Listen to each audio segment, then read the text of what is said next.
दोस्तों नमस्कार, स्वागत है आप सभी का एक बार फिर से। चलिए जानते हैं बिहार की ताज़ा खबरों को। लेकिन उससे पहले अगर आपने अभी तक इस चैनल को सब्सक्राइब नहीं किया तो सब्सक्राइब कर लें, जिससे कि आपको बिहार की ताज़ा खबर रोजाना मिलती रहे। सबसे पहले एक बार बिहार भाजपा ने पास किए राजनीतिक प्रस्ताव बिहार इंडिया में जारी।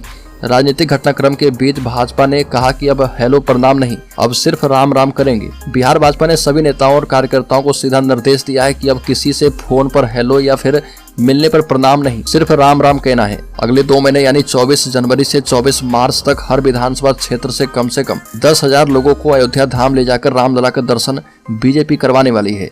राज्य के 17 लाख घरों तक बीजेपी पहुंचने वाली है और इसके लिए 45,000 ऐसे कार्यकर्ताओं का चयन कर लिया गया है, जो कि पार्टी के द्वारा तय एक ही दिन सभी 45,000 गाँव में जाएंगे और लोकसभा चुनाव जीत का मंत्र वहां तक पहुंचाएंगे। गाँव चलो अभियान के संयोजकों को गाँव में रात्रि विश्राम भी करना है। अगली खबर, बिहार बोर्ड को मिलेगा जिम्मा, नियोजित शिक्षकों को राज्यकर्मी का दर्जा देने के लिए परीक्षा जल्द। 3.5 लाख से भी अधिक नियोजित शिक्षकों को राज्यकर्मी का दर्जा दिलाने वाली समकक्षता परीक्षा जल्द होगी। बिहार सरकार ने अभी यह तय नहीं किया है कि यह परीक्षा कौन सी एजेंसी लेगी, लेकिन माना जा रहा है कि यह परीक्षा बिहार विद्यालय परीक्षा समिति लेगी।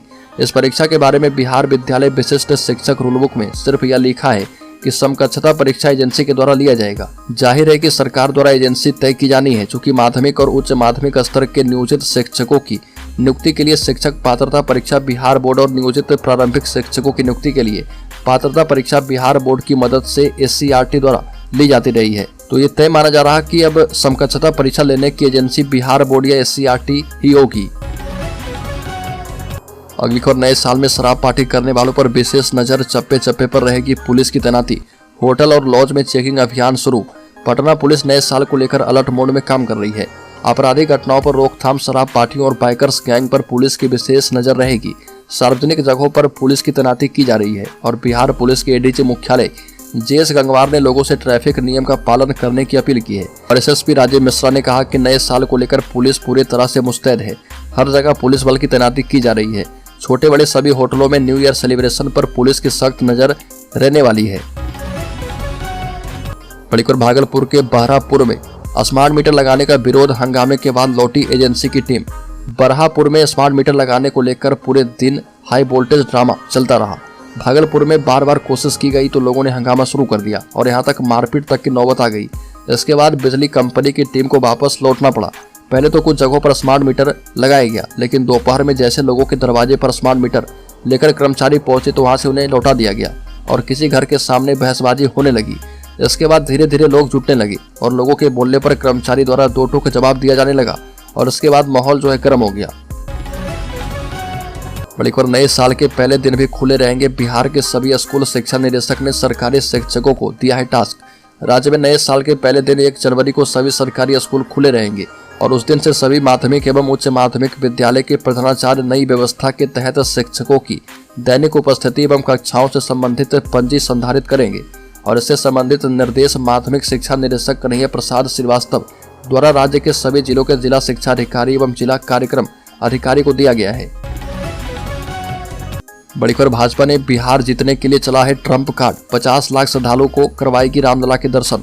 भाजपा ने बिहार की 40 की 40 लोकसभा सीटों पर NDA की जीत सुनिश्चित करने के लिए अभी से पृष्ठभूमि तैयार करने की पहल शुरू कर दी है। इसी क्रम में पार्टी प्रदेश मुख्यालय में बिहार के 50 लाख श्रद्धालुओं को 22 जनवरी के बाद आगामी 3 महीने में अयोध्या धाम भ्रमण करवाने पर मुहर लगी है और भाजपा का यह कदम लोकसभा चुनाव के लिए ट्रम्प कार्ड साबित हो सकता है। भाजपा की योजना प्रतिदिन 80 से 100 विशेष ट्रेन बिहार के विभिन्न स्टेशन से अयोध्या धाम के बीच चलाने की है। 3 दिवसीय अयोध्या धाम यात्रा में श्रद्धालुओं के लिए भोजन एवं ठहरने एवं टिकट की व्यवस्था भी भाजपा करने वाली है। अगली खबर, नीतीश कुमार के JDU अध्यक्ष बनते ही बीजेपी में हलचल तेज। सम्राट चौधरी, गिरिराज सिंह समेत कई नेताओं की पटना में बड़ी बैठक। बिहार के मुख्यमंत्री नीतीश कुमार के JDU का अध्यक्ष बनने के बाद बीजेपी में हलचल तेज है और बिहार बीजेपी ने पटना में आगामी लोकसभा चुनाव को लेकर अहम बैठक की है। इसमें बीजेपी प्रदेश अध्यक्ष सम्राट चौधरी, केंद्रीय मंत्री गिरिराज सिंह समेत पार्टी के कई वरिष्ठ नेता मौजूद रहे। वैसे तो इस बैठक की तारीख कुछ दिन पहले ही तय हो गई थी, मगर JDU नेतृत्व में बदलाव के बाद इस बैठक के आयोजन से सियासी गलियारे में चर्चा तेज है। बीजेपी नेताओं की इस बैठक में आगामी चुनाव के अलावा अयोध्या के राम मंदिर की प्राण प्रतिष्ठा को लेकर भी चर्चा की गई है। अगली खबर, सरकारी शिक्षकों की छुट्टियों पर बड़ा अपडेट। एक साथ 10% से अधिक टीचर नहीं ले पाएंगे अवकाश। आगामी परीक्षा एवं लोकसभा चुनाव को देखते हुए एक साथ शिक्षकों की छुट्टी जाने पर रोक लगा दी गई है।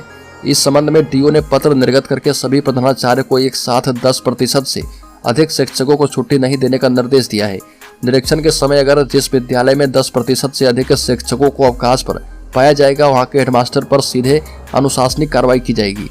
डीओ संजीव कुमार ने कहा कि मैट्रिक इंटर परीक्षा समेत लोकसभा चुनाव को देखते हुए 10% से अधिक शिक्षकों को अवकाश लेने पर रोक लगा दी गई है। अगली खबर, नीतीश कुमार की झारखंड के बाद यूपी और हरियाणा में रैली। जेडीयू अध्यक्ष बनते ही 2024 का खाका तैयार। झारखंड के रामगढ़ में 21 जनवरी को, हरियाणा के रोहतक में 17 फरवरी को उनकी रैली की तारीख तय हो गई है। यूपी की जनसभा की तिथि अभी तय नहीं है, इसके जनवरी महीने के अंत में होने की संभावना है। ये रैली वाराणसी लोकसभा क्षेत्र में आयोजित हो सकती है। मुख्यमंत्री नीतीश कुमार से उनके दिल्ली में उनके आवास पर 6 कामराज लेन में मुलाकात करने के बाद विभिन्न प्रदेशों के जेडीयू नेताओं ने मीडिया को इन रैली की जानकारी दी है। अगली खबर, ललन सिंह को आउट करके एक्शन में आए नीतीश कुमार। दिल्ली में की है कांग्रेस को टेंशन देने वाली मीटिंग। मुख्यमंत्री नीतीश कुमार ने 12:30 बजे तक दिल्ली स्थित अपने आवास पर विभिन्न राज्य से पहुंचे जदयू नेताओं के साथ अलग अलग मीटिंग की। इस क्रम में यूपी, झारखंड, नागालैंड, मणिपुर, अरुणाचल प्रदेश, कर्नाटका, पंजाब, हरियाणा और दिल्ली से आए जदयू नेताओं के साथ मुख्यमंत्री ने 1-to-1 बातचीत की। अगली खबर, राजद के विधायक पर बरसे गोपाल मंडल ने कहा कि सरस्वती मां को चरित्रहीन कहता है, खोपड़ी ढीला हो गया है, छोड़ूंगा नहीं। लालू यादव के पार्टी के विधायक फतेह बहादुर सिंह द्वारा देवी देवताओं के खिलाफ आपत्तिजनक टिप्पणी करना मानो फैशन बन गया है। ऐसा लगता है कि पार्टी के द्वारा ही निर्धारित कर दिया गया है कि आपको आपत्तिजनक बयान देना है और ऐसे विधायक का मनोबल भी बढ़ रहा है और पार्टी उन पर कोई एक्शन नहीं करती है। अब फतेह बहादुर सिंह ने ब्रह्मा और मां सरस्वती को लेकर आपत्तिजनक टिप्पणी की है और दोनों को चरित्रहीन बता दिया है। इसको लेकर बिहार में सियासत तेज है और जदयू विधायक गोपाल मंडल ने उनके बयान पर आपत्ति जताई। गोपाल मंडल ने कहा कि सरस्वती माता सबकी माता है और अगर उनको लेकर कोई बयान दिया गया है तो उनका खोपड़ी ढीला हो गया है, उनको पनिशमेंट जरूर मिलेगा। अगली खबर, साइबर अपराधी आए दिन ठगी के नए नए तरीके इजाद करते हैं। अपराधी के द्वारा अब महिलाओं को प्रेग्नेंट करने के नाम पर रुपए की ठगी की जा रही है। ऐसे कारतूत में जुटे 8 साइबर अपराधी को नवादा पुलिस ने पकड़ने में सफलता प्राप्त की है। ये अपराधी ऑल इंडिया प्रेग्नेंट जॉब अर्थात बेबी बर्थ सर्विस के नाम पर भोले वाले लोगों से मोबाइल पर संपर्क करके ठगी किया करते थे। पुलिस ने इस मामले में कार्रवाई करते हुए 8 साइबर अपराधी को अरेस्ट किया है। सभी गिरफ्तार अपराधी एक ही गांव के बताए जाते हैं। पुलिस ने बताया कि साइबर अपराधी मोबाइल पर वैसी महिलाओं से संपर्क साधते थे जिन्हें बच्चा नहीं होता था। अपराधियों द्वारा महिला को प्रेग्नेंट करने के लिए अच्छी से अच्छी नई तकनीक से इलाज की व्यवस्था करने एवं प्रेग्नेंट हो जाने पर 13 लाख रुपए देने का झांसा दिया जाता था। डीएसपी ने कहा कि धोखाधड़ी करने वाले अपराधी महिलाओं को अपने जाल में फंसाकर रजिस्ट्रेशन फीस के रूप में 799 रुपये उगाही करते थे। अगली खबर, बिहार के मुख्यमंत्री नीतीश कुमार के द्वारा जदयू के राष्ट्रीय अध्यक्ष की कमान संभालने के बाद सियासी गलियारे में इस बात की चर्चा शुरू हो गई है कि वह एक बार फिर से पाला बदल सकते हैं और महागठबंधन को टाटा बाय बाय बोलकर पुराने साथी एनडीए के रुख कर सकते हैं। इस मुद्दे पर जदयू के राष्ट्रीय प्रवक्ता केसी त्यागी ने स्पष्ट रूप से कहा कि राजनीति में कोई दुश्मन नहीं होता है, लेकिन हम एनडीए में नहीं जा रहे। ये भी कहा कि भाजपा से हमारी पुरानी दोस्ती है, लेकिन अब इसका रंग बिल्कुल फीका हो गया है और दोबारा जोर देते हुए कहा था कि राजनीति में मतभेद होता है, मनभेद नहीं, असहमति होती है, दुश्मनी नहीं।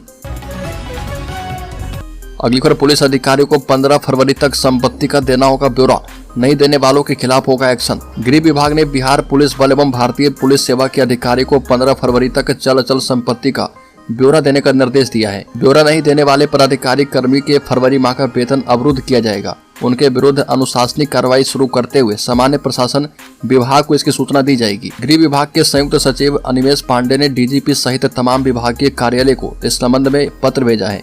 पत्र में विभाग ने सभी निकासी एवं व्ययन अधिकारी को निर्देश दिया है कि 15 जनवरी तक अपने अंतर्गत वेतन निकासी करने वाले समूह का, खा एवं गा के सभी अधिकारी एवं कर्मी की सूची तैयार कर लें।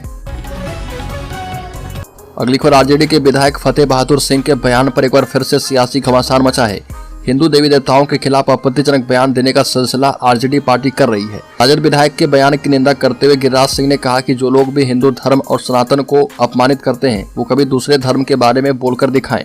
ये भी कहा कि जितने भी लोग हिंदू धर्म पर कटाक्ष करते हैं उन्हें दूसरा धर्म अपना लेना चाहिए। चाहे राजद के मंत्री या विधायक हो, चाहे यूपी के हो या फिर स्टालिन हो, किसी में हिम्मत नहीं है, सबके सब कायर हैं। अगर इनमें हिम्मत है तो कभी कुरान पर कुछ बोलकर दिखाएं और उसके बाद बचेंगे भी नहीं, ये पता नहीं चलेगा। बड़ी खबर बिहार में शिक्षक भर्ती में सामने आई गड़बड़ी, 1 लाख से अधिक शिक्षकों का फिर से होगा सत्यापन। के पाठक ने दिया है आदेश।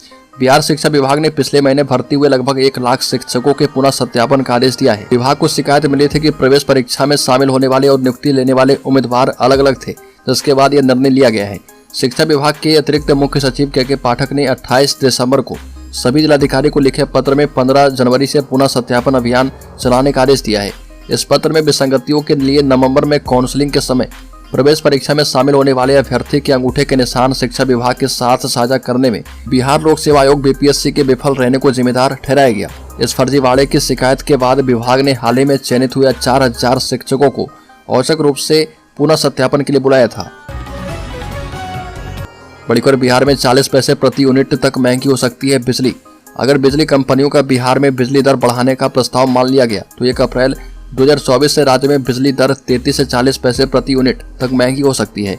बिजली आपूर्ति कंपनियों ने 2024-25 के लिए नई बिजली दर टैरिफ को लेकर बिहार विद्युत विनियामक आयोग को सौंपी याचिका में ये मांग की है। आयोग के निर्देश पर बिजली कंपनी ने नए टैरिफ का सार्वजनिक प्रकाशन करके आम लोगों को और व्यापारी से 15 जनवरी तक आपत्तियां और सुझाव मांगे हैं। आपत्तियां और सुझाव प्रमाण के साथ विनियामक आयोग के सचिव को पंजीकृत डाक या व्यक्तिगत रूप से उपलब्ध करवाए जा सकते हैं।